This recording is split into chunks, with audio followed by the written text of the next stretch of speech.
Live. Welcome, everyone, to the very first episode of the Weekly Element. I am one of your hosts, Elemental Dynamics, but you can call me Mark for short. With me, I am Sergeant Pancakes, or Pancakes, the kind of pancakes your mom wants you to bring home for dinner. How was your week? my week was really good. A lot of good things happening. Mainly just figuring out podcast stuff, a lot of good things. So, yeah, I'm excited. A lot of good movies coming out, a lot of good games coming out. I'm just excited to talk a lot about whatever it is we got to talk about, but I'm excited. So just to give you guys a little intro, kind of what we're doing today. Today is not going to be anything too crazy. It's not going to be anything too structured, too whatever. It's just going to be the intro to our two minds of madness and introducing ourselves and just kind of we'll see what happens. We'll go from there. What about you? And What there's you got? definitely madness. I would say there's a lot of Let's madness. be honest here. Yeah.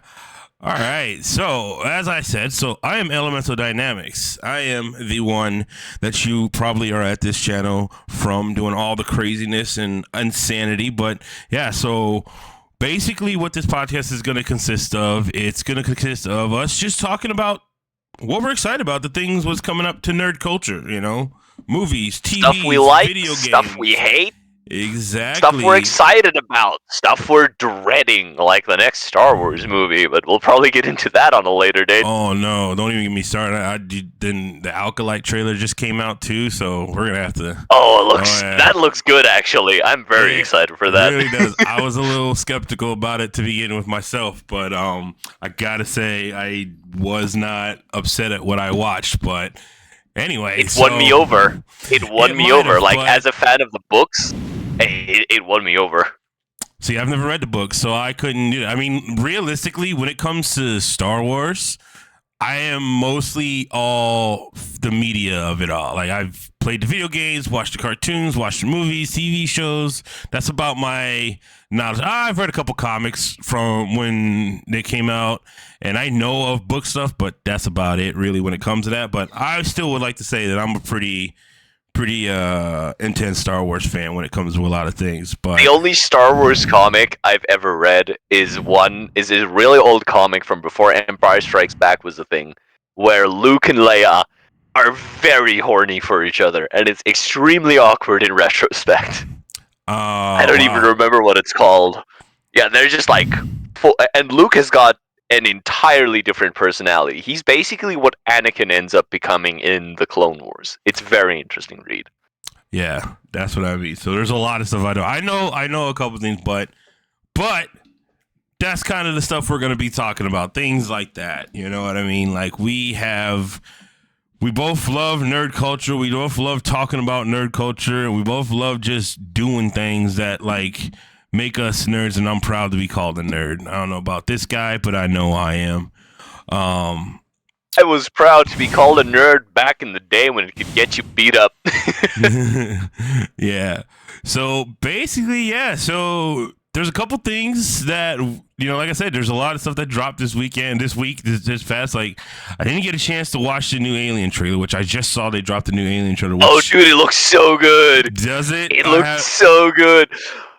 I honestly, I don't know, man. The last time I seen an Alien thing, like, and I guess you could count the Prometheus movies as Alien lore, but they were right. But yeah, I think the last proper entry into Alien we got was Alien Isolation way back in 2016. I was just that about game to say, was I was the just perfect about to sequel say, to the original.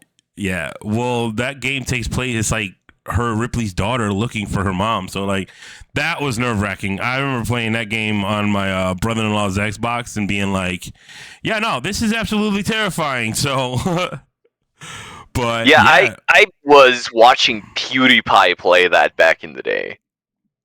No, yeah, that game is nerve wracking. I love games like that though. Games that just kind of put you in like just that state of fear. But like you just feel it, and what made it even worse was that one had the spatial talk or whatever, where you can like whatever noise it makes on your mic ends up in the game or whatever, and it could get you killed. That was pretty Dude, crazy. incredible technology. Stuff like that is what makes me excited to play video games. Things that really push the boundaries of what technology can do for you when it comes to immersion. Incredible Right, stuff. right.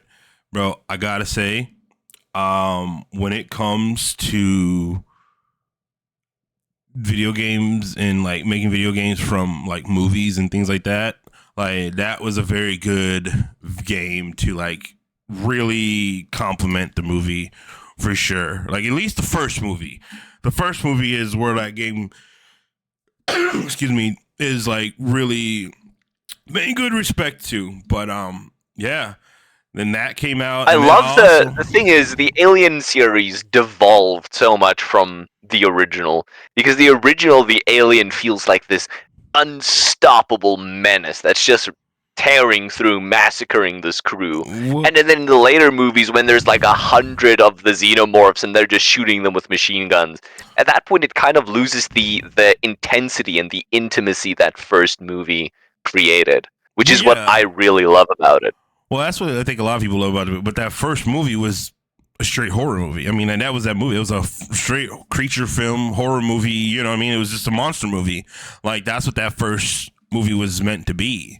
You know what I mean? Like, that's why it is. It's like, you don't know what's going on. The dark corridors, just not knowing, you know what I mean? Like, that's what made it great. But then, honestly, Aliens, the second one, although they did add in and they made Ripley like some like badass like warrior chick woman, which is not a bad thing, which is actually cool because like Ripley is one of the like coolest, most like dangerous females to ever be on screen in my opinion in a lot of ways. But yeah, that second movie though was really good.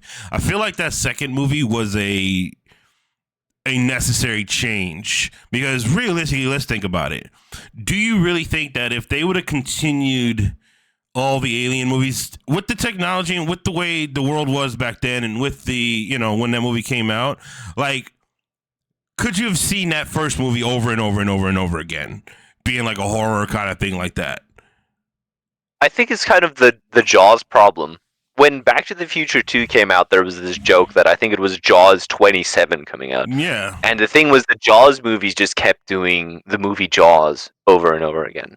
And I think with exactly. Alien, it would have watered down the premise with the technology of the time. But that being said, the Alien movie coming out is either later this year or next year, Alien Romulus. It Hmm. has that claustrophobic feel.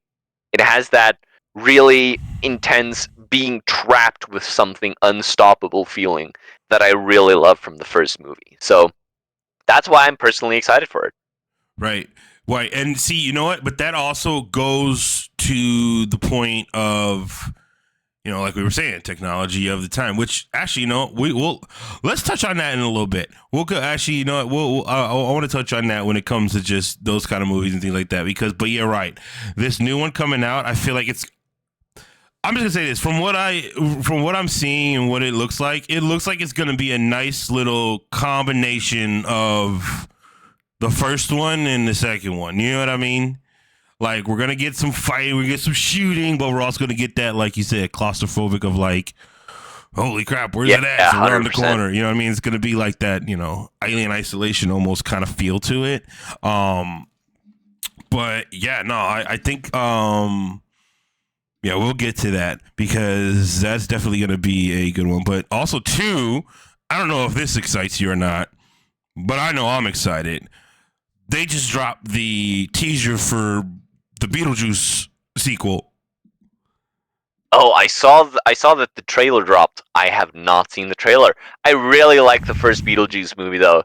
And honestly, I don't know why they're making a sequel.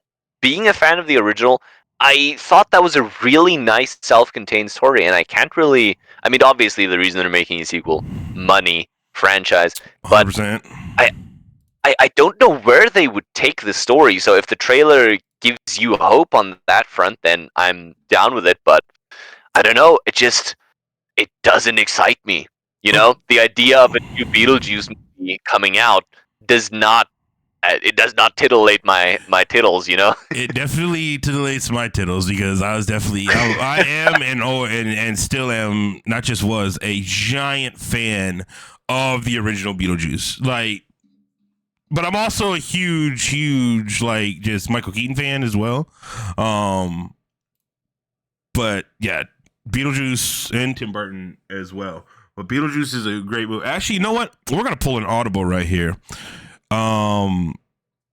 Check in the Discord. Can you see? You see I'm sharing my screen?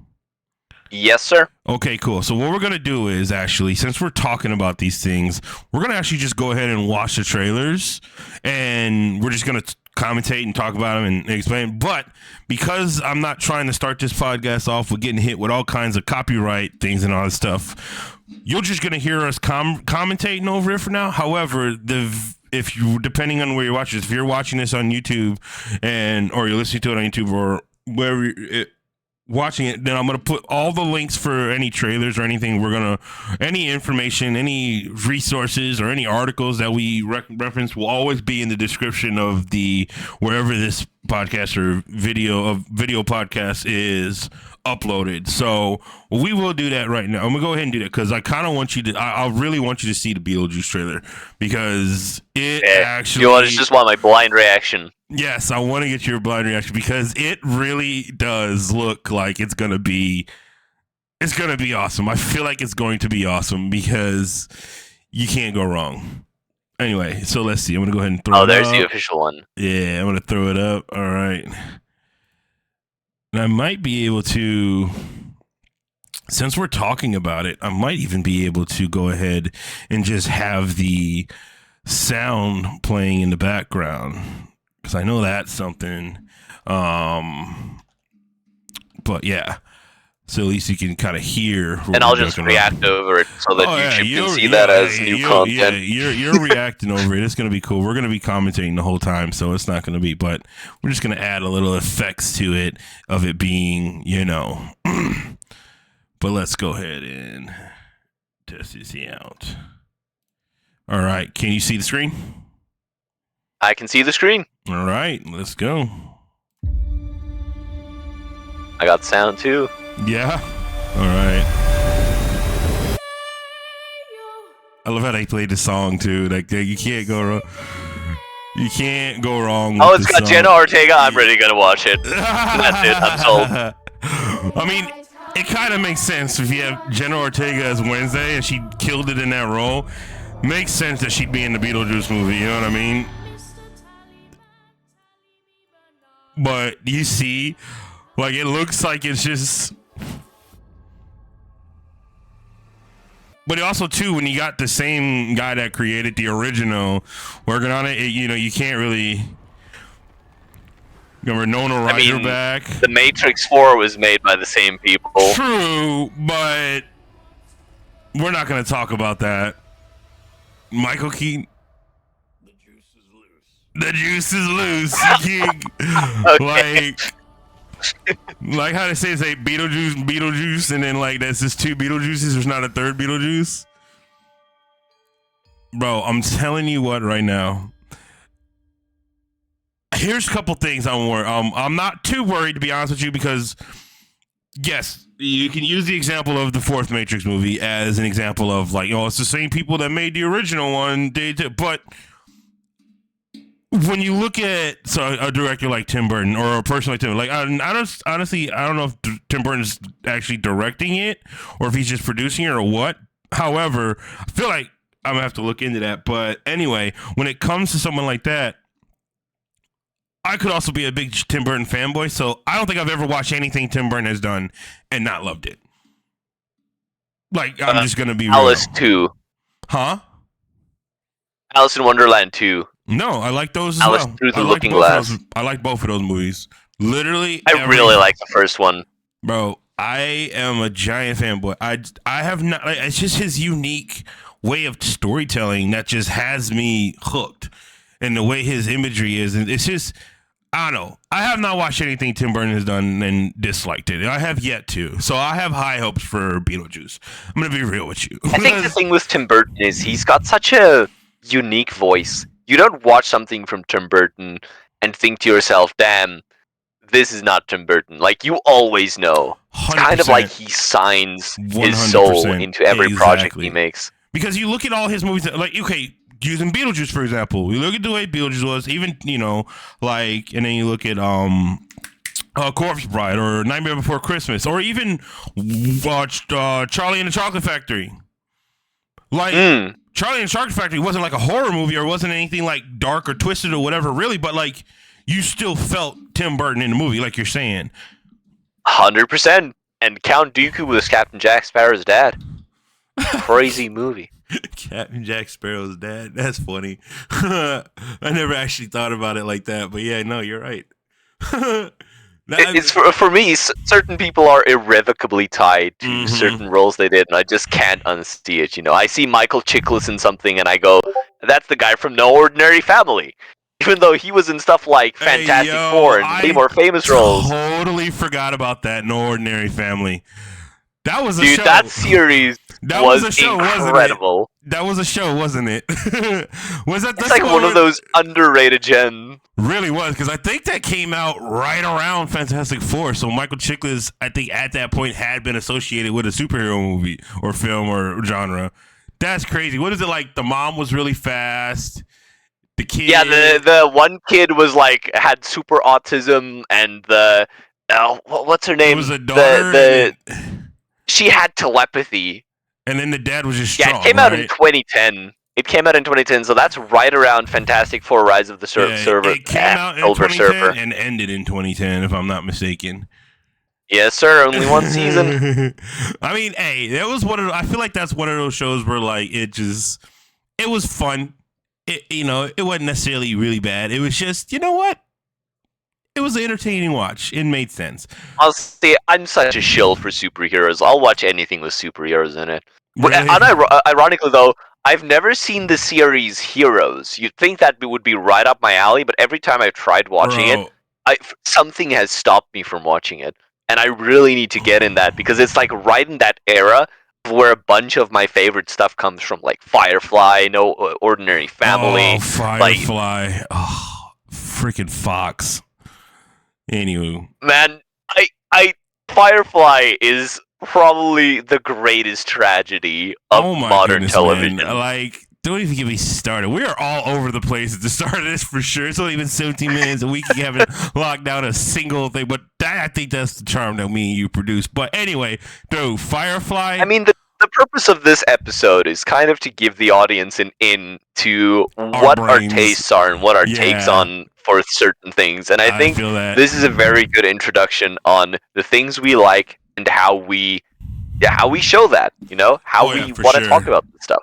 For sure. But getting back to Firefly real quick, because I definitely want to talk about this. I've had a sore spot about this show since I first saw it. But my introduction to Firefly was actually Serenity, the movie that they made. No way. Yeah. See, I never knew of Firefly. I didn't know about Firefly until I watched Serenity. Then I was like, whoa. And I remember my dad saying something, it was a show or whatever. And so I thought Serenity was a great movie. I was a kid when I saw it, but I thought it was great. Even to this day, I still think Serenity is a great movie. I thought it was great. Nathan Fillion is awesome. Like, yeah, Chiwetel Ejiofor, one of his debut movies. Anything with Nathan Fillion in. 100%. Anything Nathan Fillion does, I will watch. 100%. I am a big, giant, also fanboy of him. I'm a fanboy of a lot of people. I'm going to be real with you, and that's going to come across. You'll find that out. But all I know is when I saw Serenity, I'm just like, this is awesome. And I'm like, I could see where they was like, it definitely seemed like it was supposed to be like a sci-fi movie or whatever or something like that. But I remember watching it because I didn't even see it in theaters. I remember watching it at home because my family, we're a huge movie family. Like, we've watched all kinds of movies. My dad had the little VHS player that you could, like, 2 VHS were like, we used to have VHS, go to the rent it, you record it, and we had like a blank VHS that had like 6 movies on it. Like, we watched movies as a family, and we used to go and every week, Family Dollar, get movies, like 5-6 movies, and then watch them in the weekend. But anyway, I remember we saw it on DVD at home, and I was like, yeah, and I remember watching the show. And then I remember finding the show online and watching it in the order that it was released and being like, this is mad confusing. Doesn't make sense. I was like, I could see why they canceled it. But then later on, Hulu, I think it was either Hulu or some other streamers that they were like, we're going to release these in the order they were meant to be released in. I'm like, well, what does that mean? And sure enough, when I watched it in the actual order that it was supposed to be released in, it made so much sense. I'm like, oh, that's how it's supposed to go. Because come to find out, Fox was like, no, we're not going to put this one here. We're going to put this one there. And like, Fox had this huge, like, just out of order way of doing it, which confused the audience, which made the audiences big, which makes sense because if you look at the history of Fox and TV shows on Fox, that's pretty much what happened. Every time a show would come out, you'd be like, can you imagine if the MCU started with Iron Man 3 and then did Iron Man 1, then Iron Man 2, and then released the Incredible Hulk? There's no way the Avengers would have gotten made. 100%. 100%. And that's where, but see, that also brings me to something else. Sleepy Hollow, another Tim Burton movie that's really good. I have not seen that. Bro, I'm not the biggest fan of Tim Burton in the world. I'm not a fan of Tim Burton. I love his work. I'm just like, I'm not a Tim Burton fanboy, if I can put it that way. No, I feel that. But Sleepy Hollow was definitely, whether you're a Tim Burton fan or not, Sleepy Hollow was a good movie in and of itself, regardless if you're a Tim Burton fan or not. It just really interesting take on the lore and the legend.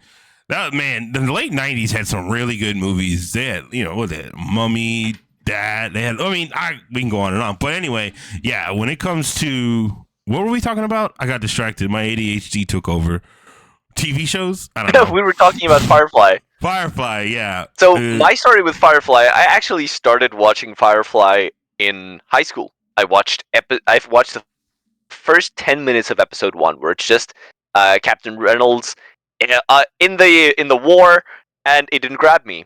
And I tried watching it again when I was in university, and it didn't grab me until lockdown, where I was stuck in my parents' house for an extended period of time. And me and my dad were kind of making our way through a bunch of movies and series and video games and stuff. And I watched Firefly with him, and we got hooked. It really grabbed me. And for a bunch of things in my life, some of my favorite things of all time, takes me a while to get into them. For instance, my favorite comic of all time, I'm going to sound like such a fanboy now, is Invincible. And I tried reading Invincible several times, and it didn't grab me until the one time I read it. I think it was the third time I tried reading it. And then I read the entire series in 2 days. 144 issues in 2 days. It'd be like that. It'd be like that. And like Wheel of Time, I've been trying to read the Wheel of Time, like I said, since I was in high school. And then one year, it was the year right after lockdown, 2021. And I read all of the Wheel of Time. It took me over a year to do it. I read 14,000 words a day to get through all of the Wheel of Time. Wow. That's a show, isn't it? Yeah, there's 2 seasons of the show out. Yeah. Okay. Yeah, it's very decent. It's a very decent show if you watch it just like as a fantasy fan. But a lot of the fans of the books don't like it. In fact, a lot of the fans of the books really hate that show. I tend to be very generous when watching adaptations. Whenever something is made that is an adaptation or a spin-off or something of one of my favorite properties, I tend to just be really happy to get more of this thing I love, even if it's not exactly what I want out of it. Another good example is, well, not a good example. A decent example is the Halo show, which I don't hate, and I just watched with my dad, and he liked it a lot because he's got no idea what Halo is. Yeah. So even the Halo show, which is, I think, probably one of the worst adaptations of a property ever made, I still enjoyed it, even if I didn't like it as a Halo adaptation, if that makes sense. No, I got you. But I think the thing with Wheel of Time is it gets really slow. It gets really, really slow, and it's really long. The book series is 4 million words. It's over 4 million words to read. And it's very repetitive. It's very slow to develop. and I can 100% understand when people say they just can't finish the series. That's why I think the TV show is a good thing. It cuts out the middleman. It just tells people, or just force feeds people the story without them having to go through this journey, you know?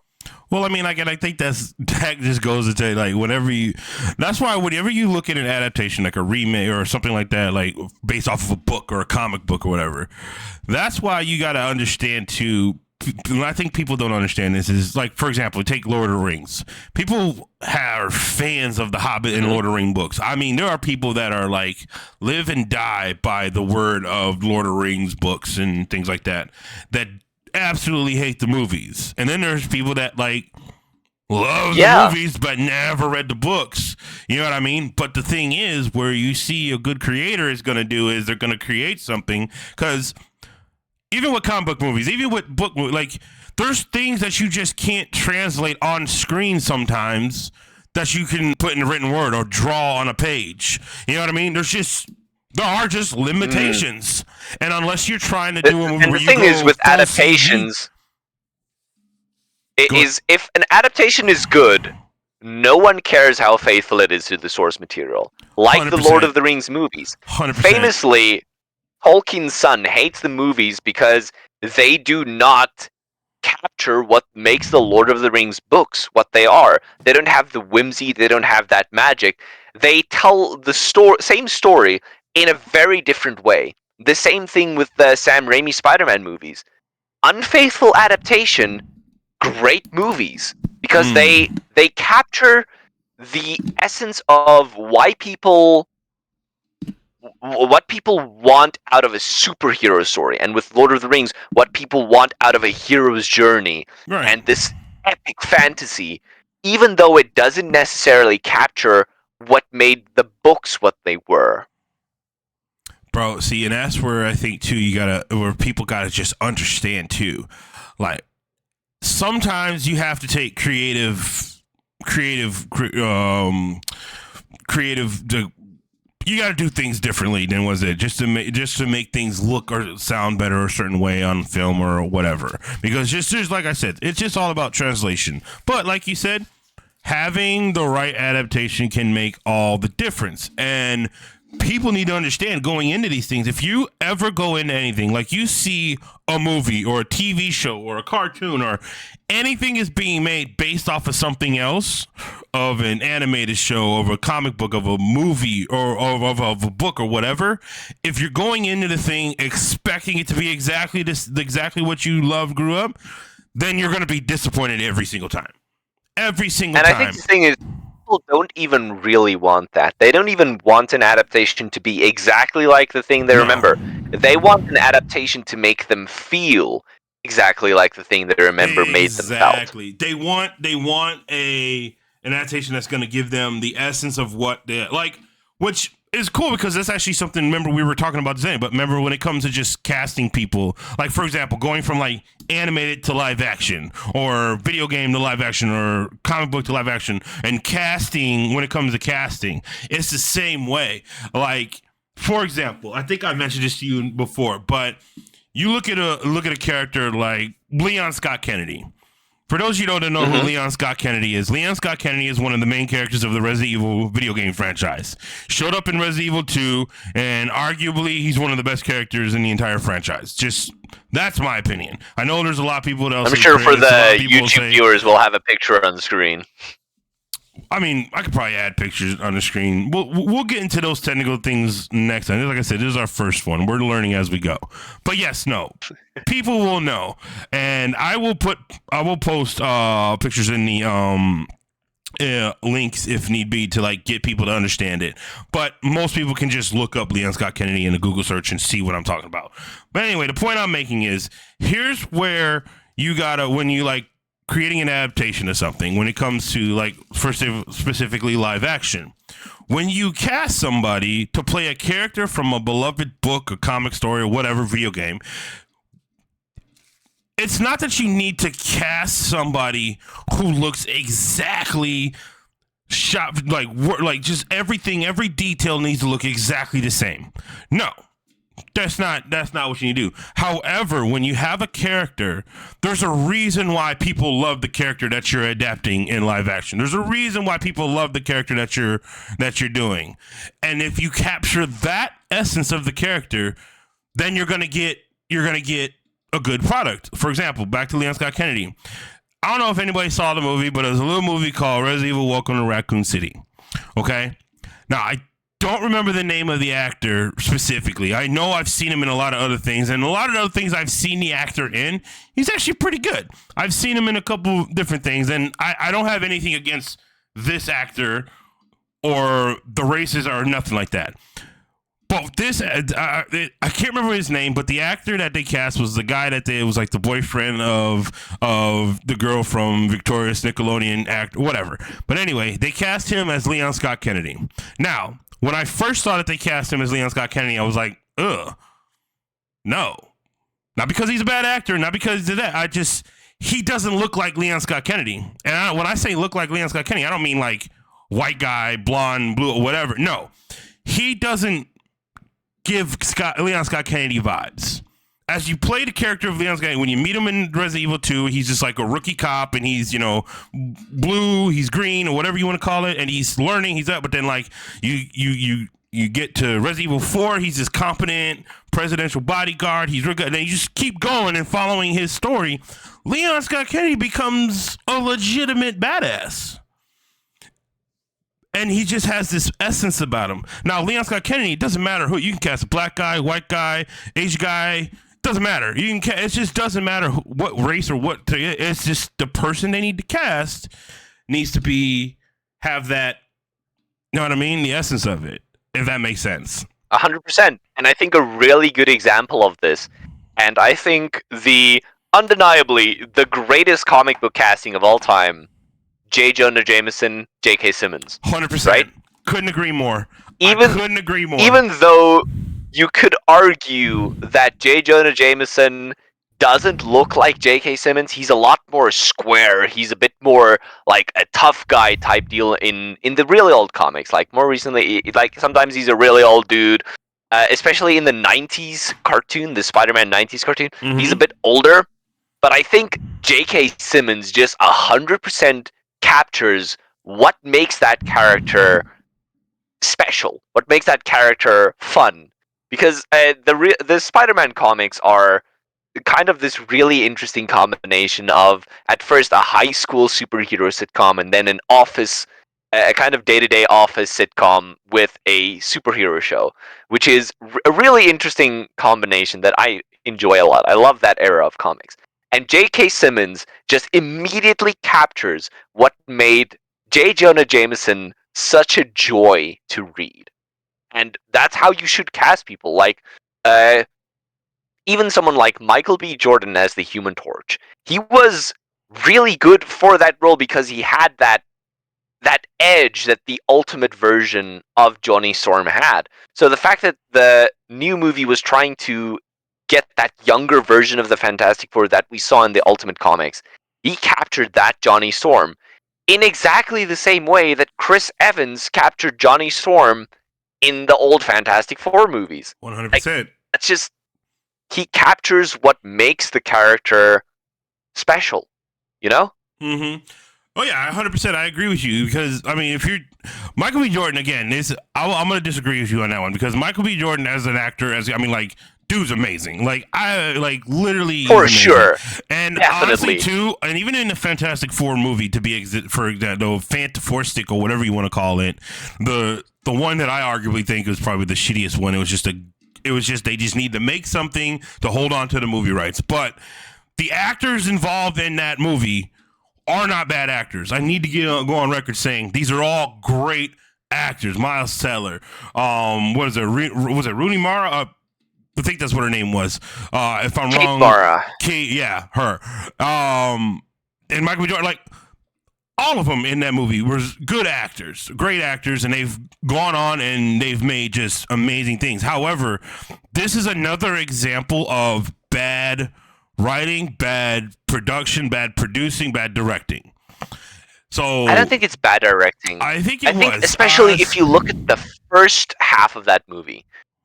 I watched that movie with my girlfriend just the other day, and I think I was 40 minutes into the movie, and I To was be like, fair, it damn, has been this a movie while is since I so watched it. much better than I remember it being.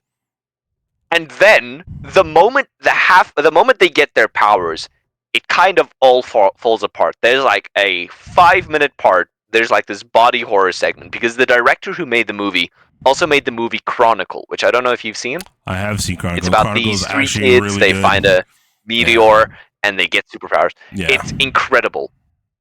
And there was a lot of ding ding ding studio interference with Yep. Fan4 Stick. Okay, yes. And you can Yes. immediately Correct. tell Correct. where it's.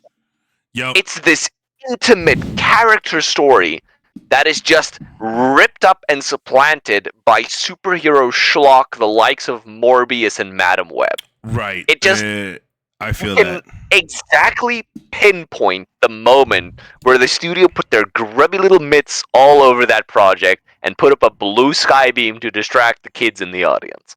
100%. And you know what? When you say it like that, because again, it has been. I don't think I've watched that movie since it's come out. I think I may have watched it twice in ever, and from what I remember, so it has been a while. So you make a valid point. The directing probably wasn't too bad. All I know is I do remember it being.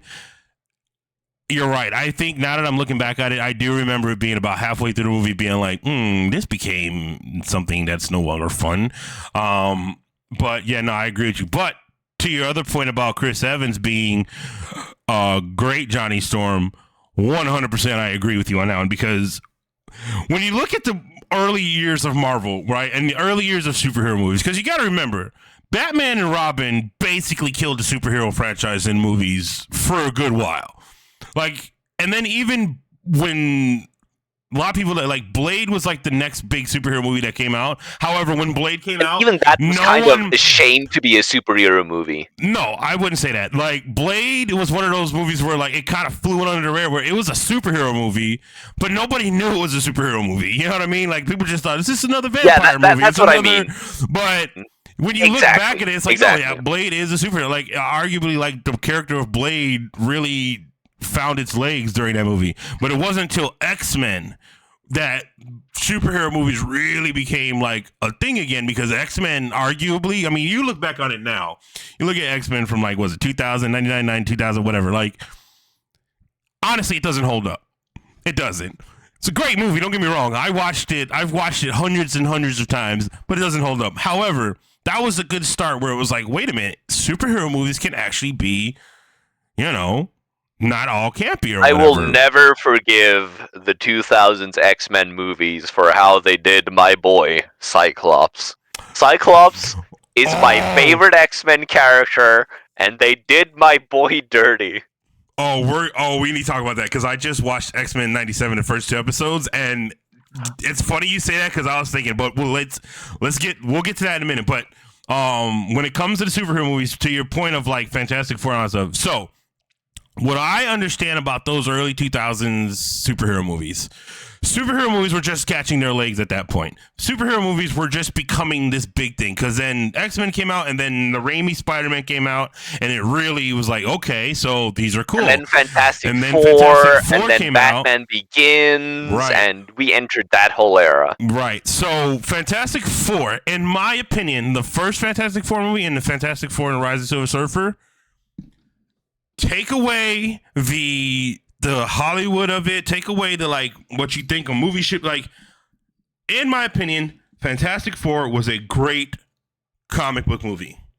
Like, I really like those Fantastic Four movies. And it might just be nostalgia, but they capture an element of the Fantastic Four that I think is a little bit essential. It captures the celebrity of them. Exactly. Because I mean, Fantastic my Four favorite run of Fantastic Four is the original Stan Lee and Steve Ditko run of the comics. Exactly. And there was this element of the Fantastic Four were kind of the Beatles of the superhero universe. They were this group that were famous, they were public, they had no secret identities, they were rock stars. And it's a really interesting dynamic that I think Robert Downey Jr.'s Iron Man kind of capitalizes on, even though that's not That's another version of a character that is completely inaccurate to his comic personality, and yet Wait, is say that probably again. the best version of the character we've seen. Say that again. You said for who? Robert Downey Jr.'s Iron Man, right, Oh, is yeah. basically completely inaccurate to the way he's portrayed in the comics at that point. Did you Because in say the inaccurate comics, or he's accurate? just kind of a dick. Inaccurate. What? Okay, we're gonna fight. What? No, Hold no, no, on. no. Like, in personality. In personality, Iron Man was just kind of I this beg to differ. angry. I mean, if you've read Extremis, right? That's in the same era as Iron Man 1. Extremis was 2006. Iron Man 1 was 2008. Do I remember that right? You're I right. think I remember those dates right. I'm pretty sure you're And right. Yeah. the thing with Extremis is there's this part where I remember this panel distinctly where Iron Man blows this guy's face off, right? And he goes, "Why are you making me do this? For God's sake, man!" And he was very much a parallel to Captain America. He was very much this businessman-like persona. He had some of the level of sarcasm that RDJ has, but he didn't have that snark, that humor. He was a much more serious character, and especially in his early days. And when I say early days, I mean like the 70s, that era, back when his comic actually started back up, when he and Captain America revitalized Marvel, and Spider-Man F4 and the X-Men actually revitalized the company. When their comics actually started getting back to speed, Iron Man was this very it was this soap opera type character. So Robert Downey Jr.'s snarky, sarcastic, humorous Iron Man is not accurate to the way he was portrayed in the comics of the time, but that's an excellent portrayal of the character and captures the essence of what Iron Man has become. Well, You see see, what I'm okay. saying? No, I see what you're saying. But see, here's the thing. What you just said though is a great example of what I was talking about earlier about the expectations of a character that's being led. See, when you look at Robert Downey Jr.'s portrayal of Tony Stark, I'm not even saying Iron Man. I'm saying Tony Stark because that's the thing that Marvel comics and Marvel just in general from the beginning and what Stanley and Steve Ditko put forward is they did a really good job at when you read a comic book, like say you read an Iron Man comic, you weren't reading about Iron Man, you were reading about Tony Stark. And Tony Stark just so happens to be Iron Man. You're reading a story about Peter Parker, and Peter Parker just so happens to be Spider-Man. So to your argument about Tony Stark and how like Robert Downey Jr. was like, was not like Stanley's even said like when Tony Stark was created way back when Stanley and Steve they created him to be a Howard Hughes like character. Like they used Howard Hughes as the foundation of Tony Stark.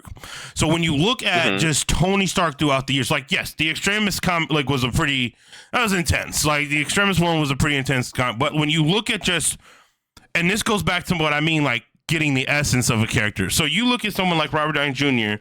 and you look at because you look at the Iron Man comic books.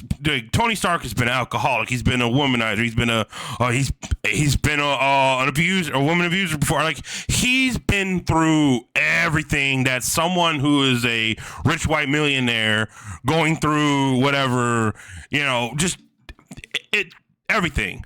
And what Robert Downey Jr. brought to it was he didn't accurately depict everything in the comics because there's no way you can. However, when you see a character like Robert Downey Jr., an actor like Robert Downey Jr. playing a character like Tony Stark, which is why like he was also good for the role because it's like he essentially was Tony Stark in real life. You know what I mean? Outside of the big brain of it all. But you see the way I think I understand what you're saying. You He look at the way captured the magic of the character without being faithful to the way he was portrayed in comics of the time. I get you. He captured the essence of what the character was. Because, like, even when you watch Iron Man 1. Or maybe even what the character should be. Because I think Iron Man at that point was just treading water for a long time. They didn't really... Iron Man was not it's not that they didn't know what to do with him. No, he wasn't an A-list character. 100%. That's why they made it. Like Iron Man was not a character that anybody like at the time. Even like Iron Man was there. Everybody knew who Iron Man was in a sense, but like Spider-Man was like the face of Marvel at that time. Like there was certain characters like Iron Man was not even considered A-list. He was not even B-list at that time, if I'm not like to be honest with you, in my opinion. But that's what made it so good. It's like you have a character that nobody knows about really. No one really has that. And you take an actor like Robert Downey Jr. with the background he has, bringing what he did to the character. And what made Iron Man so great is the entire movie, even though you were technically rooting for Tony Stark, and especially if you're a fan of the comics and you knew where he was going and all that stuff, like, he was an asshole. The whole first part of that movie, you're like, man, this guy is a douche. You know what I mean? Like, this guy sucks. You're not seeing this guy be the guy that's going to become the hero, to be in the Avengers. You know what I mean? Which is a great, great way of doing it, because a lot of these superhero movies, a lot of these things, it's like they portray these characters as like they're just destined to be this hero. Like, no, like, and even when you look at Tony Stark throughout the entirety of the MCU, the way RDJ played him, he played him so well where it's like by the time we got the first 2008 Iron Man to Iron Man and Endgame, the character arc that he put himself through, that he went through, it's so good, but all the while never lost the essence of who Tony Stark was. You know what I mean? I mean, I think the difference is with someone like Tony Stark, he wasn't an A-list character, so he was kind of, his personality was at the whim of the writers. 100%. But I think the thing is, if you go and look at his comics, right? If you go and look at his storylines, Iron Wars, Demon in a Bottle, those are the famous ones. But even reading those, the comics, even in the 70s and the 80s, right? Iron Man was a very serious character. Right. And the humor, it was very much not only a relationship drama, but it was also a business drama.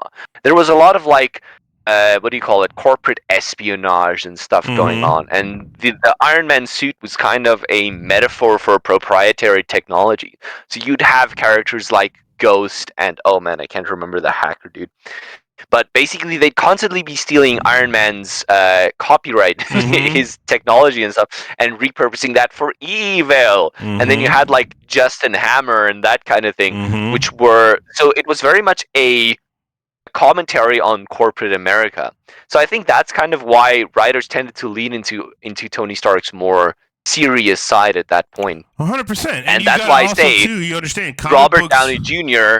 is inaccurate to Tony Stark, because that's not what Tony Stark was at that point, but I think it brought out something so special and so unique and so vivid in the character that I think it just completely supplanted what Iron Man is in the comics nowadays. If you pick up any Marvel comic, any crossover event with Iron Man, you read Robert Downey Jr. Whereas picking up a comic from back in the day, I can't necessarily read Robert Downey Jr.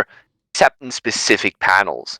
Do you understand what I mean? Right, because again, that's where like I'm coming back to where you gotta look where it comes into play. Where so like we just said, Iron Man was never a top tier. He was there, he was an Avenger, but like no one really. So like you said, his stories were at the whim of whoever was writing him at the time.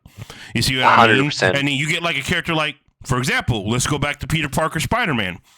From his inception, every single time you like throughout from the very beginning to now, Spider-Man had the comics you read that all basically followed the same pattern. It was legitimately, you got this guy, Peter Parker. He's, not necessarily rich. He's just your every guy. I mean, struggling with women, with bills, with jobs. Like, he's dealing with everything that we deal with as normal people on a regular basis, on top of his moral compass of, like, great power, great responsibility. So he's going through, can you imagine going through everything that we go through? And then on top of that, having the will to go out and rescue people and spend all your time saving lives. Like, that's... Like, imagine you need to, like, work on this massive project and you're already overdue and you need to get this stuff done already, and then, oh shit, I gotta go catch a bus. Yeah, like, literally, I need to go catch a bus out of the air because some crazy supervillain threw it off a bridge, But here's why that's unique to, like, when it comes to, like, a character like Spider-Man and characters that, like, are more developed, because no matter what run of Spider-Man you read, you don't lose that aspect of Peter Parker. You know, you get the grandiose things, the other stuff like, but like Peter Parker just is always Peter Parker. You're always gonna get what he is. Like video games, TV shows, cartoons, whatever. You get that essence. You see what I mean? You look at all the it's like, Peter is based off the time and all that stuff, which is why when the Raimi Spider-Mans came out, you know what I mean? You look at the Raimi Spider-Mans, yes, they were good. They were great. In my opinion, it was like, for me, it's nostalgically the best Spider-Mans out there because when I was a kid, there was no Spider-Man live actions that I could turn to. The one I could turn to was like the 70s or the one that was in Japan or whatever. Like but like that wasn't really Spider-Man. They were just running around and doing. But like, I remember watching the trailer. I think I was in like 8th grade, maybe? No, 2000. I was in 8th grade, yeah. This is 1, 2, 3, 4, 5. Yeah, no, I was in like 7th or 8th grade. I just remember it being like the most epic thing I ever saw. I remember playing it. I remember watching, because remember back then, we didn't have YouTube. We didn't have the internet. We didn't have you only saw trailers in the movie theater, or you saw them like on the commercial on TV, or when you rented a movie, there were trailers at the beginning of the movies. You remember that? Like when you would rent a movie, put the DVD or VHS in, it was like the whole first like 5 minutes of the tape was just movie trailers for other movies. That was the only way you could watch movie trailers back then, unless you were super rich and you were able to like do a bunch of whatever. But that's how every time I saw an opportunity to see the movie trailer, and I remember there was a DVD we had for a movie called Master of Disguise. I don't know if you remember that movie or not, but it Dana Carvey, I think it was. I've never even heard of that movie. Bro, it's actually a very funny movie. A very, very funny movie. But at the beginning of that movie, they had the trailers, and Spider-Man was one of the trailers in that movie. So I was like, yeah, every time I wanted to watch it, I just popped that DVD in and was like, look at the Spider-Man, look at the Spider-Man. You know what I mean? But even still, like you look at now, like it was definitely a Sam Raimi movie. You know what I mean? But it's like 100%. You still. I mean, granted, all the kids were almost 30 when they were playing it. Peter Parker was in high school being almost 30, whatever. And so it's like, but you got the essence of Spider-Man. You got the essence of what Peter Parker is. The movie was good. You were watching a version of Spider-Man that was awesome. And then, you know, obviously you go then the second movie. We should circle back on the Raimi movies on a different episode, because I can legitimately talk for hours about the Raimi movies and their portrayal of Spider-Man. 100%. I am such a Spider-Man fan. You have no idea. We will definitely do that, because we're going to talk about Raimi, we're going to talk about the amazing, and we're going to talk about this more superior Holland. So that's going to be the legitimate conversation we have. If I'm allowed to tell you one story, yeah, to just explain how much I love Spider-Man and the impact that the Raimi movies had on me as a person, right? I was the reason that my kindergarten had to institute a dress code. That's funny. Because I had a Spider-Man shirt, and I would climb on shit, and people would fall off trying to climb after me. And for some reason, the kindergarten teacher thought that the correct way to curb this behavior would be to institute a dress code to prevent people from wearing. She was also a very religious person, so she tried to convince us that, like, Superman, Batman, and Spider-Man, if we jumped off a building and asked them to save us, we wouldn't, like, she was trying to instill the fear of God in us and trying to put comic books as opposed to that. That's the kind of environment I grew up in.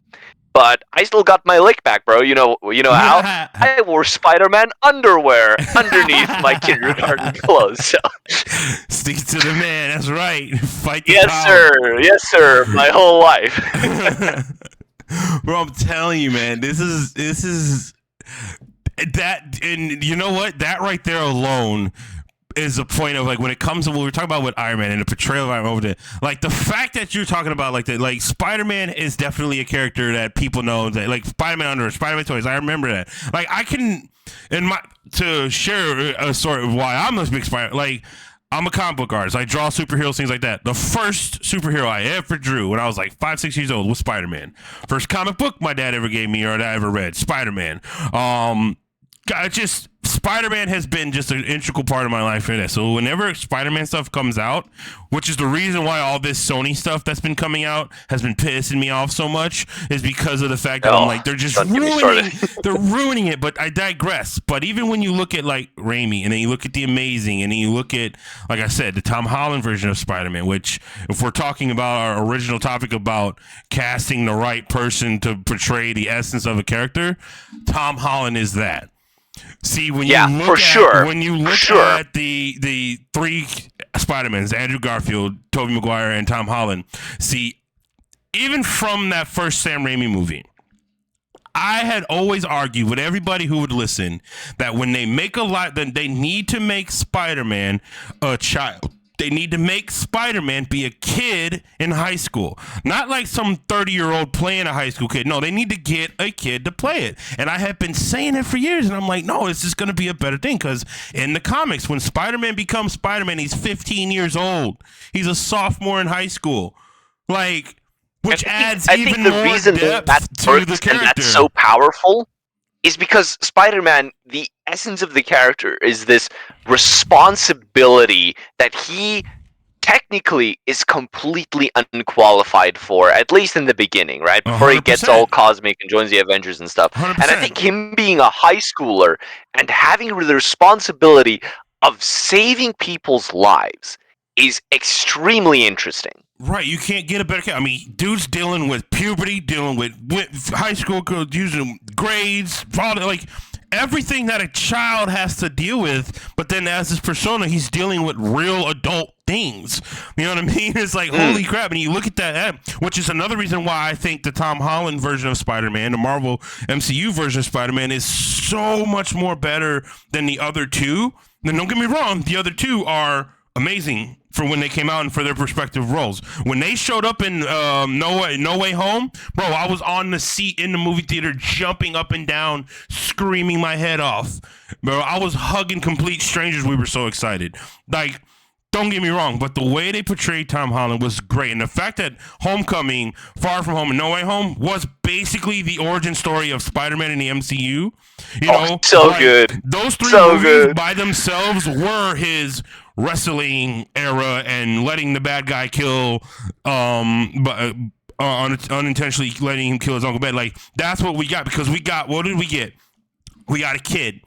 We got this kid who was just found his powers. He's just trying to do the best he can. You know, look at the way he introduced in Civil War. Then you look at Homecoming. You know, he's like dealing with Homecoming prom. He's dealing with his work. He's dealing with his like you're seeing this character that like, and you're seeing a young, naive person trying to take on these things, which is, you know, given Robert Downey Jr.'s character in Iron Man doing with it. And it's like you go through all the movies and you see the progression. You see that all the way up to when you get to No Way Home and you start to see like, whoa, the shit just got real for him as a character. You know what I mean? He's like, everything that's going on, like his childlike way of looking at things is on, which leads us at the end of like, now we have the Spider-Man that we grew up with. He's got the shitty apartment. He's got the he doesn't have access to the, like, he's sewing his suit up on a sewing machine and fighting crime like in the comics. Like, we have that great power comes great responsibility Spider-Man now, which I'm so excited to see. But then you look at that, that's a I'm good of the opinion Spider-Man should be allowed to grow out of that stage as well. Like in the Spider-Man PS4 games where he gets a bit more tech, he's got a bit more of a job with Dr. Octavius and later with Harry Osborn. And I think it's great that Spider-Man can showcase so many of the struggles that people go through. I don't think you need to have Spider-Man to be poor 100% of the time. Well, I don't think you need him to be jobless 100% of the time. No, but I think the thing with Spider-Man is you need to show that he is a normal person with normal struggles, and then on top of that, he's also a superhero. Exactly, and that's what makes not even just Spider-Man character, but Marvel Comics so good, because now we starting like, because if you read comics, even we go at Amazing Spider-Man, Spectacular Spider, all this, you read them all. Yeah, he goes from being high school, whatever, to living on his own in a shitty place, getting the bugle job, getting all this other stuff, and then going to college and then working, like if you look at the video game, like you see his progression. And I will say this. Peter Parker has the riz of a god, because if you really go and you look at just Peter Parker's, like, list of people he's been with in the entirety of the series, it's like, how does this little nerd get all these women? But I digress. That's a whole nother topic. And that's why it's so baffling to me when people say Andrew Garfield was too hot to be Spider-Man. I remember there's an issue, I think it was back when Todd McFarlane was still doing the art, where he was going with Mary Jane, and they were like at this modeling event, and one of the dudes asked him which agency he worked for. So canonically, Spider-Man is hot enough to be mistaken for a model. True. And somehow Andrew Garfield is too hot to be Spider-Man. You gotta understand.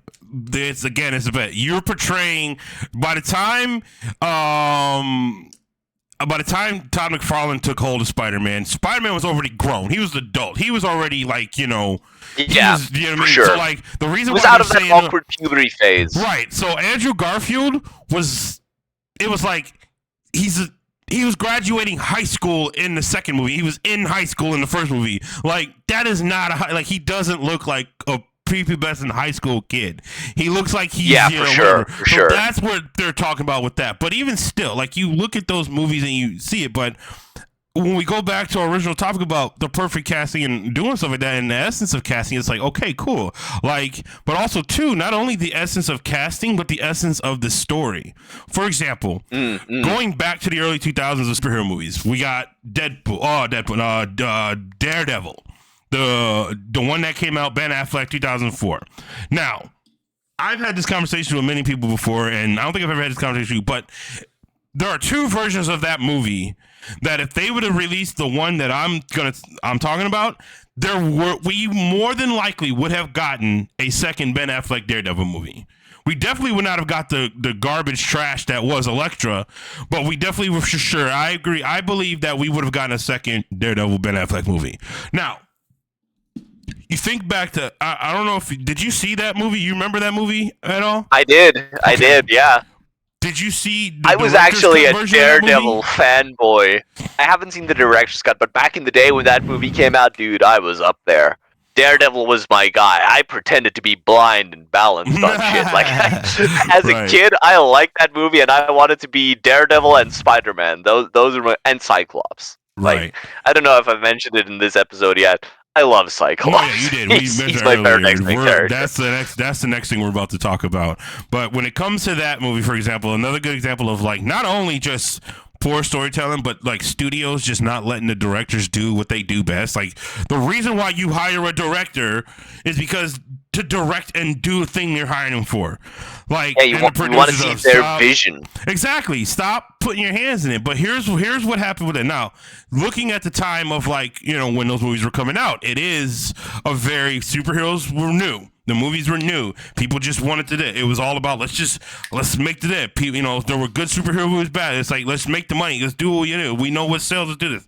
Now, the director's cut and the theatrical cut. The theatrical cut of that movie, god awful. Entertaining, but god awful. It's all over the place. When you watch the one that they released in theaters and the theatrical, and like you see it, like it's just all over the place. There's just no coherency to the movie. It's just things are happening, scenes are going. There are legitimate moments in that movie where I remember watching, being like, I feel like this doesn't even feel like this is the part of the movie this scene should be in. But I digress. Now, I think the director also made Ghost Rider, right?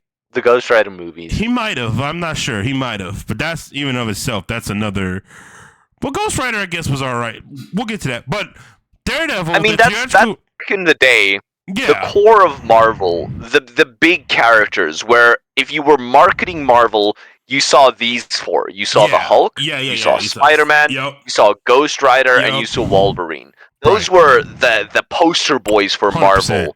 100%. In the 90s and the early 2000s. Oh yeah, for sure. Because it was like, because I remember having a lot of Ghost Rider toys and things like that. But those were the guys who sold comics. And so when you get someone like the Daredevil movie, and it was good, it was very. And there's two scenes, one from the theatrical cut and one from the director's cut. There's a scene that's in both movies, but in one movie it actually makes you feel more for the character. You actually feel for Matt Murdock. And the other one, you're like, whatever. So you remember in the scene in Daredevil where he meets up with Elektra, and then he takes her up on the roof, and he's like, it's about to rain, and da-da-da-da-da, and the rain starts to fall, and da-da-da-da-da. And then they start to make out. Well, in the theatrical version, it goes from them making out in the rain to them banging each other in front of a fireplace. Okay? It sounds makes no sense. Makes no sense. It's just out of the blue. It makes no sense. It just doesn't fit. It is what it is. But, you know, someone somewhere is like, hey, we sex sales. Put it in the movie. Now, same scene. Same exact scene. They're on the roof. He's like, it's about to start raining. Da-da-da-da. It rains. All romantic. You're so beautiful. Blah, blah, blah. He kisses her. Now, where that ended in the theatrical version, in the director's cut version, you see him kissing her, and then all of a sudden you hear over, like he's, you know, he had a super hearing, some guy getting his ass whooped. And he's like sitting there. He's like fighting, listening to it. He's fighting, listening to it. He's trying to be in the moment, but he's fighting the fact that he can hear someone getting their ass beat. And then what really breaks him is that someone was like, this is Kingpin's territory or whatever. And he's like, fuck. And he like, and he pulls back. He looks and he shakes his head. And then he's just like, I'm sorry, I have to go. And leaves her standing on the roof in the rain, confused. Okay, dude, that's cool. He leaves him standing on the, which is like, first of all, damn. So then in the immediate next scene, it's him now, full Daredevil mode. He finds the guy, and he's beating the hell out of this guy. He is pissed. He's angry. He's upset, and he's just pounding on this guy. And then he chases the guy down into a building, and then the building that he chases him into is the guy's house. So as he's beating the hell out of this guy in anger, his guy's kid is sitting in the corner just crying. And Matt Murdock stops, looks at the kid and says, I'm not the bad guy, kid. I'm not the bad guy. And then it moves to the next scene. He's standing on the roof in the rain, sad, like, I'm not the bad guy. And it zooms out.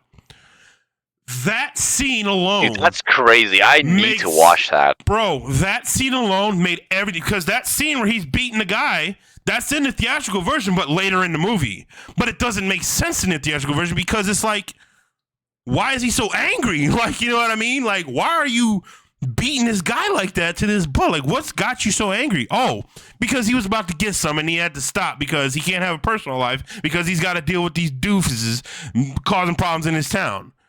It's such a great movie. And then, like, it had more, and there was, like, actual lawyer scenes. He was investigating a murder as Matt Murdock, which then connected with him fighting King. It was so much better than the theatrical version that if they had it, they did that version, it would have been great. Both versions have the part fight, but it's like, you know, that's digress. But, yeah, it's like, that's a great story. That's a great telling. Like, why didn't they just put that? That's a movie I would have paid more money to see multiple times. That's a great. You got Matt Murdock dealing with Matt Murdock, and then, oh, by the way, he's also Daredevil. The theatrical version is just, he's Daredevil. And that's it. I like the casting they had for Kingpin in that movie. Michael actually, Clark I think was phenomenal. Yeah. He had such a screen presence. And not to knock Vincent D'Onofrio, who is obviously, like, you're not going to top Vincent D'Onofrio's Kingpin. He's 100% legit. But, like, I think Michael Clark Duncan had such a, and that suit, dude, he had such a screen presence in that movie. Despite the movie he was in, he still did a great job. Yeah, another good example of a movie that was just suffered from poor writing and editing, but the actors in the movies, everybody that was in there, all the actors were perfect for the roles they played, in my opinion. Now, yeah, you're right. And Michael Clark Duncan, Colin Farrell is bullseye too, right? Good. That was the year. Colin Farrell was everywhere that year. That was the year of Colin Farrell. Between Bullseye and Penguin, bro, I need Colin Farrell to be more villains because he just knocks it out of the park. He was everywhere during that time. But yeah, like, that's Michael Clark Duncan was a perfect, because I mean, like, at the time it was like, when you in the comic, Kingpin was this big, just like powerhouse of a dude. Like, There was nobody around that could portray that what they were going for, that version of Kingpin, other than Michael Clark Duncan. Like, unbeknownst, which also goes to the point of like, you know, people like, you know, like this could be a whole nother conversation for another episode, but like the whole race swapping thing people get all upset about. Like, that's another thing where it doesn't matter where with the race. It's like if the character doesn't benefit, it's like, like for example, just to brief it, Nick Fury being this white guy to all of a sudden he's Samuel L. Jackson. Nick Fury being white has nothing to do with his character. Nick Fury being black it doesn't take anything away away from his character by changing his race. It doesn't do anything. It doesn't change anything. Doesn't do any. It's like Nick Fury is Nick Fury, whether he's black, Asian, black, whatever. It doesn't matter. Like, he's just a good character. Now, arguably, Nick Fury really was not being wasn't. Nick Fury became even more of a better character once Sam Jackson took over. I'm just saying. Like, Sam Jackson, even when the Ultimates comments was made, like, Sam Jackson, he was like, yeah, I was reading the comic, and I saw it, and he was like, hey, that's me. Like, the guy who made Nick Fury black purposely made Nick Fury look like Samuel L. Jackson. That was his whole point. But I think the thing is, Nick Fury from back in the day when he was still white, I think he was kind of this action man, James Bond type of character, and that definitely worked. Yeah, it was for time. It's not an essential part of his character to be white. You can do that with whoever. 100%. It would still work as Nick Fury. Yeah, 100%. Like, for example, now, I saw arguments of people being like, oh, they should make a black Captain America, or they should make a black whatever. It's like, well, that's dumb. And here's why. Not because there shouldn't be a black Captain America. No, because Captain America, the whole story, he was World War II in the 40s, regardless of the way you can't tell me that in the 40s they was going to let a black man be the face of America. There's no way. It doesn't work in the story. Not only that, not that saying because that black people Captain back then America is supposed to be genetically everything the Nazis idealize and ideologically opposite to them. So I think Captain America and even Superman, I think a black Superman can definitely work, but the idea that Superman is physically looking like everything that for instance, there's this excellent comic called Superman Smashes the Klan, right? Where Superman beats up the Ku Klux Klan, right? And I think that's such an excellent way of showing that this character who these people idealize, yet he's an alien himself. So he's actually everything that they're against, but it would be if he was a black person or something along those lines, the message wouldn't be as strong. Or, you know what I mean? Well, yeah, I know what you mean. You are making sense. I get what you mean, and I agree with you like that. Like, now, however, just because of the way the story of Kal-El and the way they did, like, it really is. That's a character where it really just kind of comes up to interpretation of like that's the one of those versions where it's like doesn't matter. It's like, because there's nothing specifically about the character that matters because he's an alien, whatever. So, like, I feel like that in that aspect, I feel like it's like there's no really. Now, to that argument, though, however, that's an example where you have this character now where this character said, this is the character it is. If you were to now be like, no, we're making it like a movie and it's going to be a black guy playing Superman or it's going to be this. It's like, there's no reason for that because it's like, no, we have this established character that everybody loves. Like, you don't need to make that kind of change. Just make another character that is what you're trying to do. Hey, they got John Henry Irons. If tomorrow we get the announcement that Superman is now being played by a black actor, I still would not be opposed to it because I'd wait to see what that actor brings to the table. You're 100%. I agree with you, but I feel like this is one of those things where it just comes down to, again, the character. Like, in certain characters, just like, no, just leave it alone. Leave it alone. Let it be what it is. And just do something else. Like, there's not every character needs to be racist. You can make an Earth 2 Superman with Val Zod. Exactly. See, look, not every character needs to be racist. Not every character needs to be gender swap. Not every character needs to have some kind of whatever thing to, like, appease whatever. Like, some characters just leave the characters what they are. The characters are what they are. They've been what they are for years. They do what they do. It's like they are who they are. But yeah, you're right. If they do want to do that, if they decide they want to do that, don't do that character. Do the character they already have established. And that goes to my point of what I was trying to make is when you look at comic books, if we're talking about just straight comic book movies and comic book stuff, there are so many characters of for women, men, black, Asian. There are so many characters. Just use those characters. For example, if you want to make a black Superman movie, make a black Superman movie about John Henry Irons, the Black Superman. Oh yeah, true. You know Just what I mean? don't cast Shaq. Not like the Shaq version of it, but like the real, because like in the comic books, like John Henry Irons is respected by Superman. He is legitimately a Superman. Like, yeah, he's got a suit of armor, whatever, but in the comics he did. If you want to do that, like you said, or make like what you said, Earth 2. You like, there's so many things in there. Like exactly, even with Spider-Man, for example. Making Peter Parker black would be stupid. It's like, don't do it. Like, there's no reason for it. Leave the character alone what it is. Make another character. They made Miles Morales. Now, granted, Miles Morales isn't black, but he's, he's half black, half Cuban, whatever. He's half and half. Puerto Rican, whatever. But it still is like they made a character separate. He's still Spider-Man. He still has Spider-Man's powers with a little bit extra, and they were able to do a very legitimate character. And they didn't have to do anything to change it. And was their blowback back in the day when Miles was a thing. Like, I don't know if you remember the I don't remember the blowback. outrage. I remember it being a really good success. I remember being like, oh, this is cool. Like, because there was no reason to outrage, because it was like, it's not like they replaced and they changed the character that generations grew up with and loved. No, they just created a new character that just also turned out to be a great character. You know what I mean? Initially, people were really opposed to it. They made the whole argument, oh, they just killed Peter Parker off so that they can make a new Spider-Man and make him black. There was a lot of controversy around the character initially. You're going to get that around anything. For sure. Like, we live in a society, so no matter what you do, it's going to be that. You're going to get the people that are going to be that. But my arguments when it comes with is like, no, I don't care. Make it a legit, like, for example, I saw like Rogue, for example, in X-Men, and we're gonna move over to the X-Men 97 because I want to talk about those two episodes. Spoilers ahead. We'll do it, but just Rogue, for example, great character, and a lot of people like Rogue. Rogue is a good character. Rogue in the comic books, and for as long as I can remember, has been a Southern white girl, from wherever she's from. Now, that being said, I saw a while back someone was like fan casting Keke Palmer as Rogue.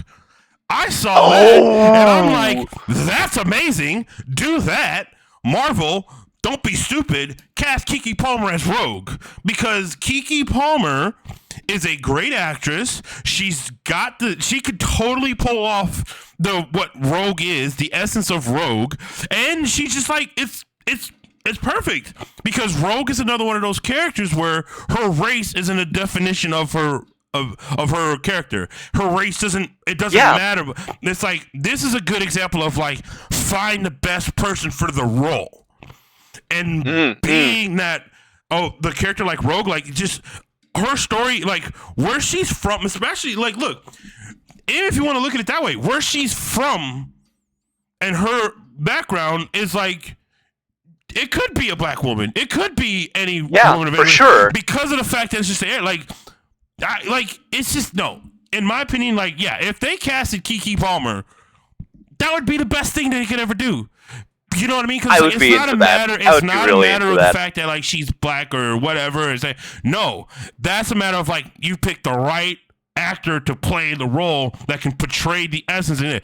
I can 100% see Keke Palmer as Rogue. I can 100% see that. You know what I mean?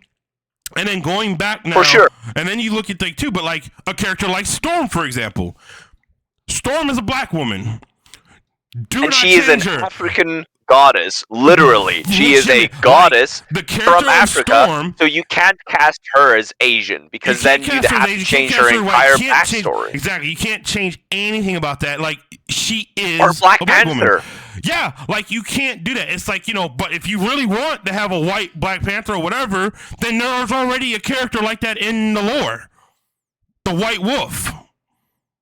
You know what I mean? Like, yeah, they made Bucky White Wolf in the MCU, but that's a good example of that. Yeah, there are just some things where you can't do it. But the way Hollywood has been going about things, it's like they're casting Snow White as a Latin woman. Made no sense.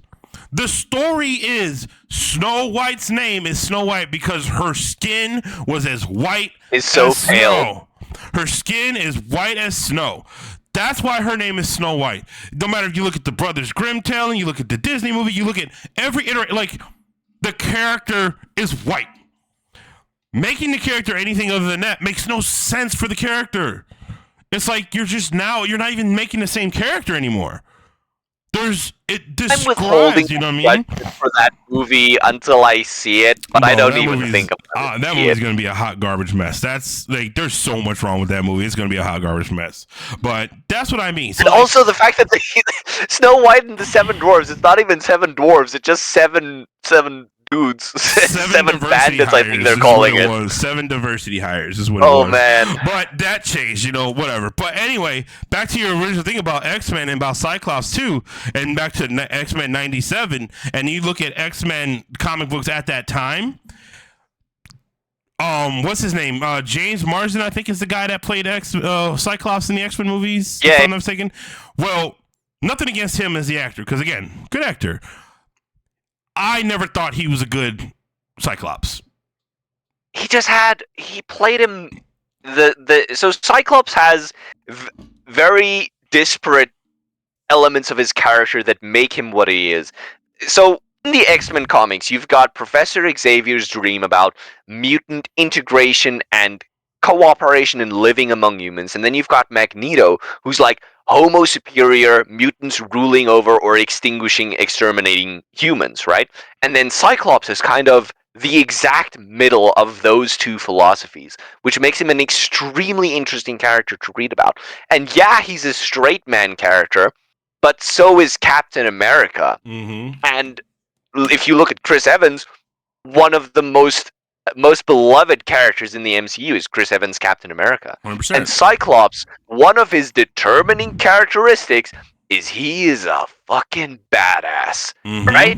He pulls one of the baddest baddies in all of comics history in Jean Grey, and you're gonna tell me that some milquetoast, boring ass mother is just gonna pull Jean Grey? Nah, just miss me with that, dude. Cyclops is cool. He's always been cool. It's just that his portrayal was so overshadowed by Wolverine and the direction he was given in those movies that a whole generation of superhero fans were gaslit into thinking Cyclops is just not cool. Yeah, and that's where I think it comes back to what I said earlier.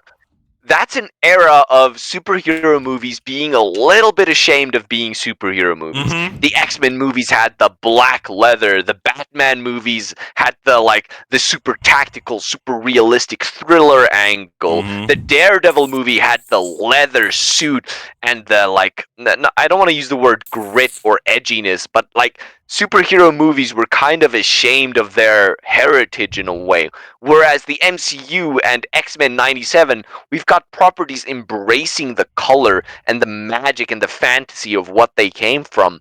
And that is what makes these stories and these characters so impactful. So you couldn't have Cyclops using his optic blasts to do front flips and propel himself around fight scenes back in the day because they were afraid to have the powers be that over the top. Whereas in X-Men 97, you can do that, and it's amazing! Yeah, no, that was one of the things that I liked the most, because I agree with you. From what I remember as Cyclops, even when it comes to just because I remember watching an X-Men cartoon from the 80s, I think it was X-Men, X today. Anyway, yeah, it was when Cyclops had that blue headpiece, and anyway, I remember all the versions of Cyclops that I remember reading, watching. Cyclops has always been, like I said, a badass. He's the leader of the X-Men for a reason.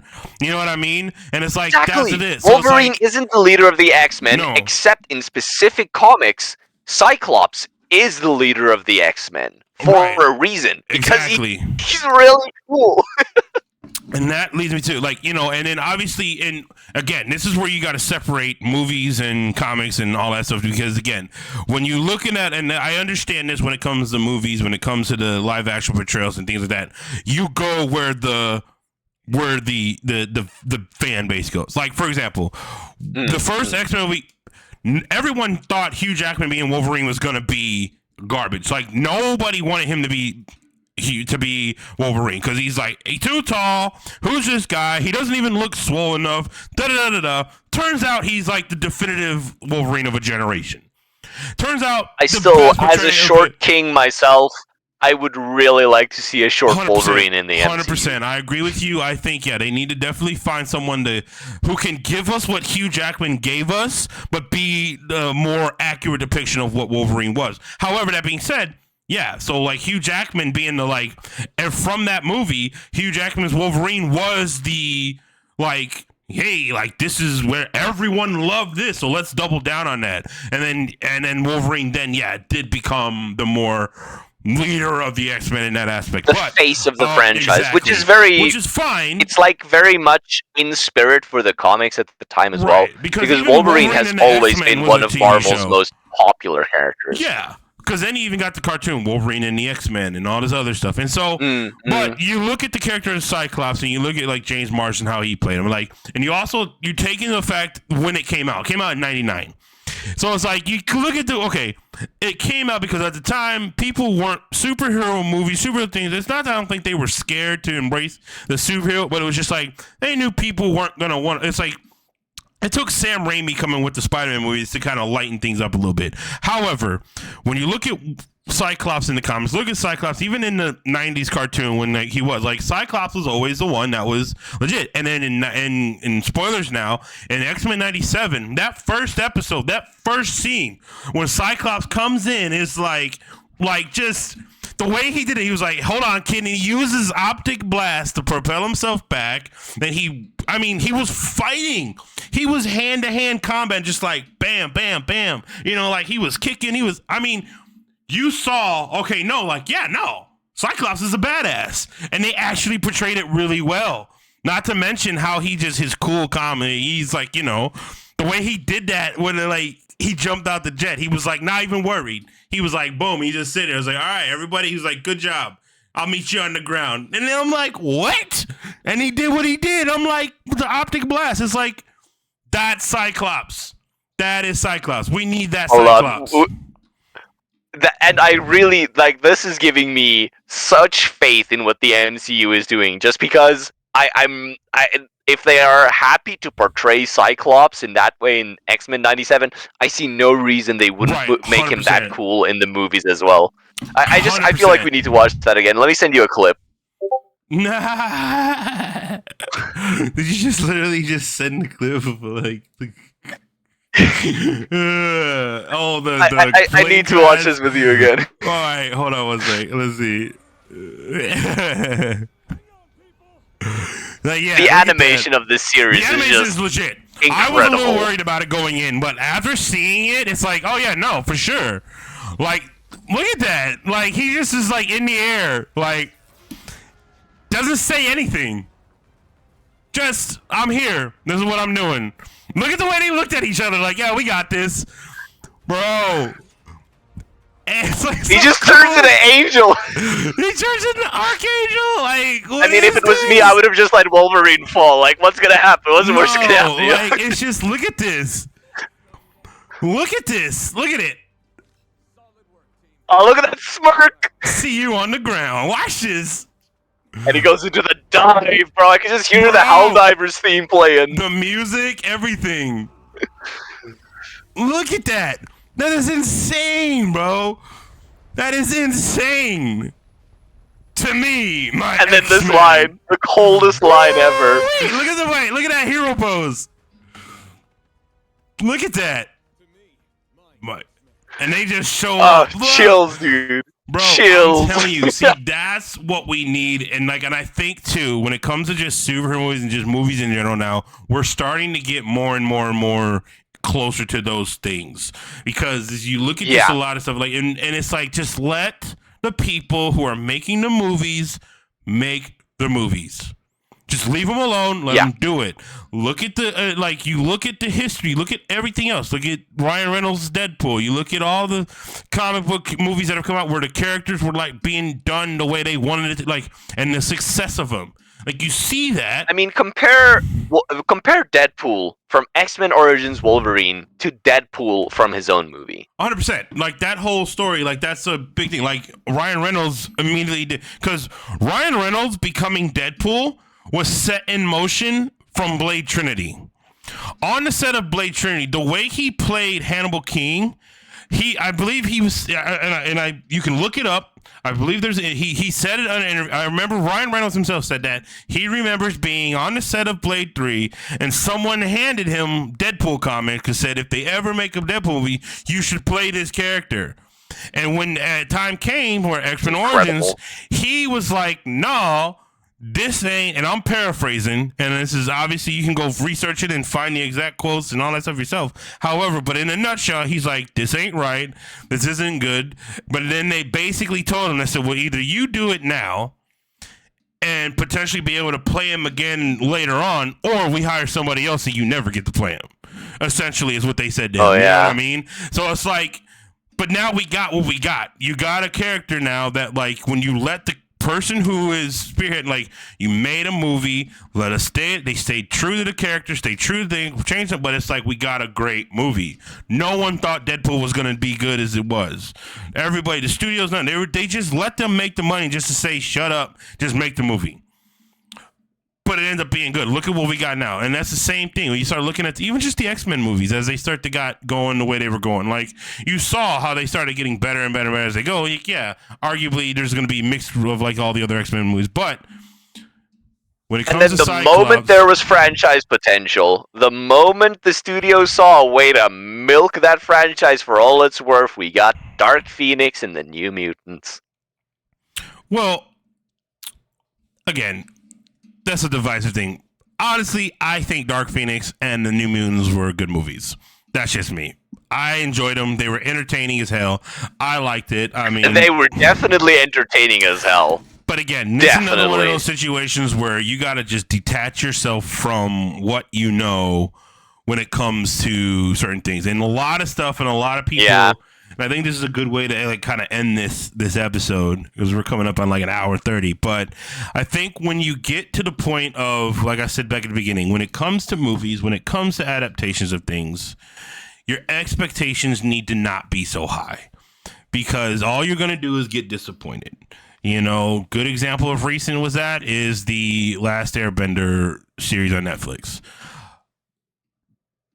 It's good, like, it's a very entertaining show, but they ran into a thing where they changed a lot of aspects of a lot of the characters, and it just kind of it makes it not all the way feeling like that. You're not expecting to have the shot for shot remake of the cartoon, but you at least want to get things. Like, for example, another good example of that is like when you look at the character of Azula in the cartoon.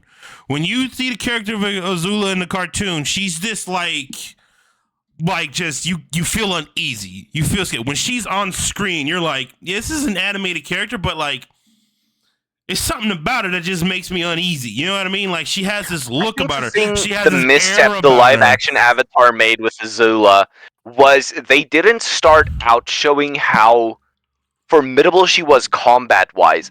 Like, I think it was within Azula's first or second appearance where she beat the shit out of both Aang and Zuko. No, that's not even the thing. That's not what in my opinion makes the Azula in the Netflix show bad, because the actress, again, good actress, she actually, like, it's not that she didn't do a good job in the role, but it's that when I saw her and she came up, it's like, that's not Azula.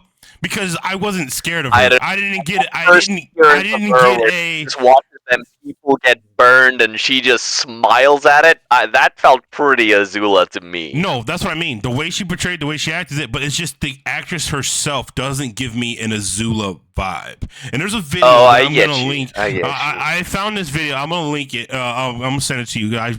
gonna find it. If I can find the link and find where it is, I'll put it in the description. But it's a good example of like how there's just some people and there's some aspects of like an essence of like a person where like you see this character, you're like, okay, yeah, no, like, yeah, that character. It's something about a person like they just have this. Not evil, but like they just Je ne have sais this, quoi. They've got this They have unspeakable thing- aspect. Yeah, like you look at them and they walk into a room and you're like, okay, yeah, no, like I feel like a jaw, like the jaw. It's like when you see the character of Azula, this actress, I did not feel threatened by this actress. I did not feel threatened by what she looked like. You know what I mean? And again, it has nothing to do with the actress not being good looking enough, being small or big or bad at. No, it has nothing to do with that because, like I said, I see that actress. I could have saw that actress as Ty Lee. She has a Ty Lee look to me. You know what I mean? And when you think of the character Ty Lee, what do you think of? Just this kind of happy, good looking, just like, you know, she's like, oh, bubbly. You know what I mean? But like, soft look, you know what I mean? Like even though Ty Lee is not those things, but when you see her, you immediately go to the era of like, oh, she's cute. She's all but until she starts whooping your butt. You know what I mean? Yeah. You look at a character like Azula, what she portrays in the anime, it's like you see she needs Azula, to look like sharp and menacing. You see Azula. Even if she ends up being a kitty cat, you know, kitten of a person, you see her and you automatically are like, yeah, she looks like she's about to hurt somebody if you look at them the wrong way.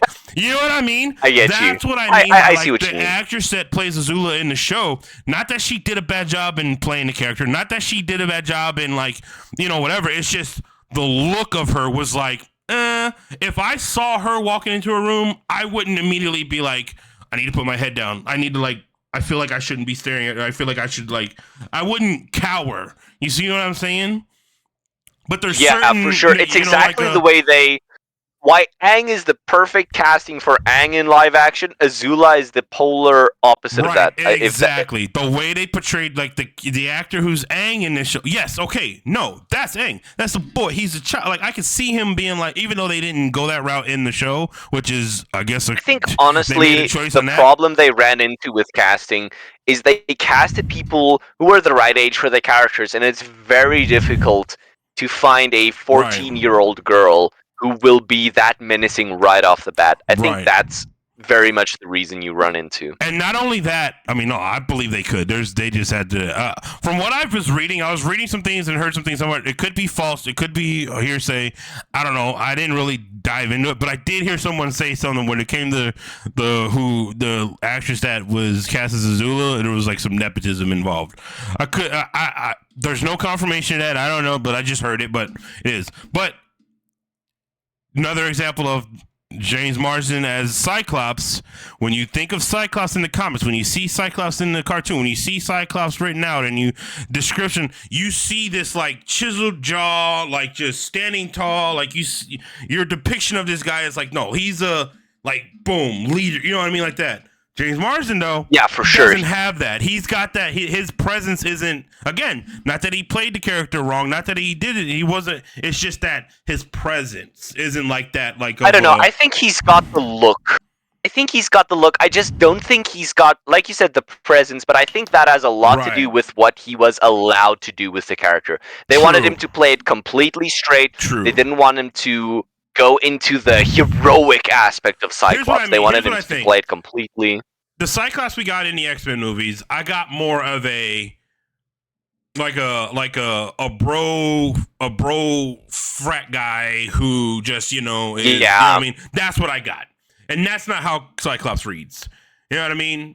That's not who Cyclops is in the comics. That's not how you look at Cyclops in X-Men Evolution, the cartoon, even that's a good portrayal of Cyclops. Like he was this, he was, you know, Boy Scout. He was this thing, but like, no, like he was swole up. Like people would get in his face. He swole up, put his chest out, and like just stare people down. Like, no, that's Cyclops. You know what I mean? I just didn't feel like James Marsden's look portrayed that. You know what I mean? I think going strictly off the look, right? Looking at this guy, I think there is an aspect of Cyclops to him. I'm just going to put it over here. I think if I look at him in still form, right? I see the chisel jaw. I see the hairstyle. I see the visor. Yeah. It's very striking. But then, if that's all you have, and Right. you don't capitalize on the personality and the presence of the character, you lose that. Exactly. And it doesn't matter how good. It doesn't matter how good you cast or how good you do the makeup.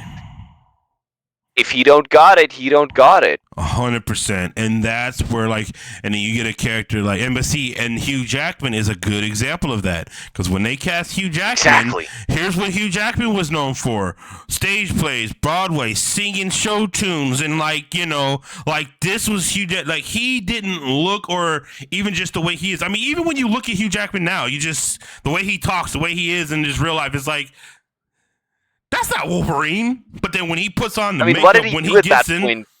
I don't think he was even Van Helsing before then. I think Van Helsing was 2006. Yeah, his career basically launched, X-Men. Wolverine basically launched his Hollywood movie career, legitimately. He played Wolverine and his career skyrocketed.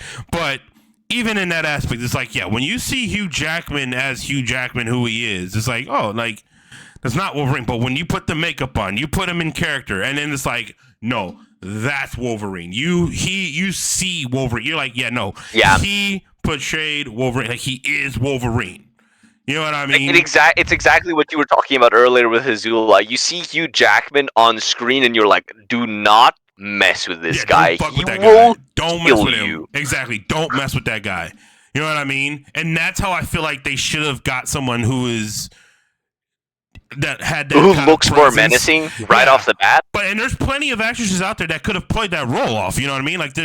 Being a good. However, I think there is a argument to be made for the Princess of the Fire Nation looking soft off the bat and then being more menacing, because I heard they are going to do a bit more with Azula than they did in the original series. I get that. But again, even in the original series, when you look again, the character of Azula, everywhere she went, people who knew who she was, even in the cartoon, they would show, were cowering. They were that. They didn't want to. Do the tides command the ship, Commander? Exactly. I know what you mean. That's what I feel like we're missing. Now, again, the actress playing her right now, currently, there's nothing wrong with the way she's playing her. She had, in my opinion, she's doing a really good job at portraying her. The aspects of Azula, like you said, the burning, and she's just standing there smiling, or whatever, like that. It's just she just still looks too bubblegummy to me. She still doesn't look threatening. It's she looks like she should have been Ty Lee. You know what I mean? She looks like she should have been Ty Lee. I understand your point. The actress they got to play Suki, however, whoo-wee, good casting. Right, perfect. I think when I think about this series, right, Aang, it looks like he jumped out of the cartoon. Sokka? How did they get someone with Sokka's face in real life? It astounds me, honestly, to this day. They did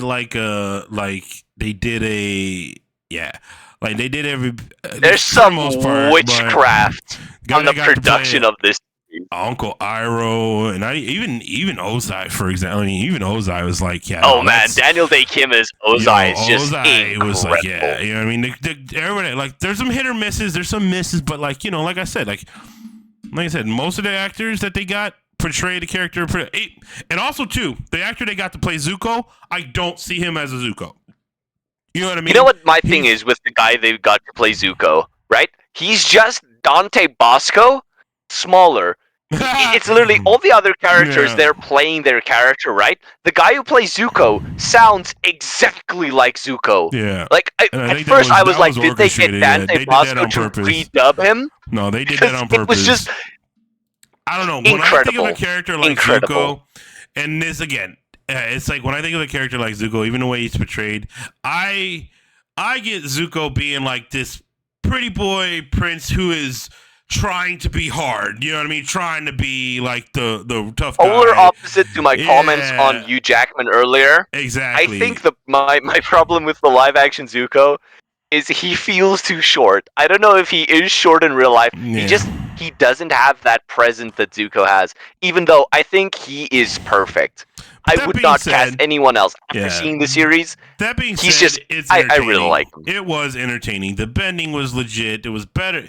I mean, it's Dude, the leagues. earth bending. It's Good leagues, It looks so good. leagues above what the M. Night Shyamalan Ding Dong movie was. You know what I mean? Like, I watched the first episode of the Netflix Avatar, and I went, "This shit is brutal." bro, I Like remember. they made this series brutal. Yeah, they didn't hold back. It's like they saw what happened in the movie and were like, yeah, we're not going to do that. Because, like, the biggest disappointment for me was in the movie was when, first of all, the fact that you were imprisoned earthbenders on a mountainside was stupid.